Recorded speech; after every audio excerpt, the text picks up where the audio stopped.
Voici Roscoe, un border collie. Profession, chien de berger. Mission, rassembler les troupeaux de moutons. Méthode de travail, courir en encerclant les brebis égarées, ramener à l'ordre aux besoins les plus récalcitrantes et même compter les moutons, sans s'endormir.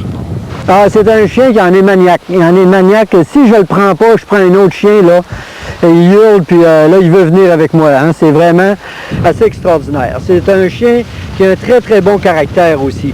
Parce que tu peux lui donner un ordre, tu vas lui dire, tu vas le réprimander assez sévèrement, puis il va revenir, il vient te lucher dans la face. Lui, il n'y a pas de rancune, tu sais.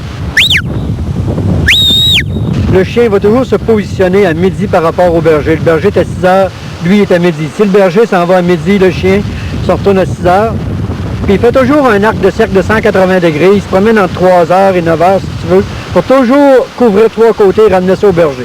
Depuis 15 ans, Paul Lagacé a livré une centaine de chiens à des producteurs de partout à travers le Québec.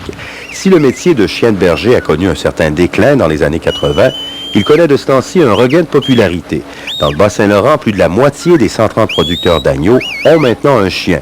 Et on l'utilise même pour garder les vaches laitières et les peu de boucherie. Je pense que les gens sont aperçus qu'un 4 roues, c'est stressant un peu pour les animaux.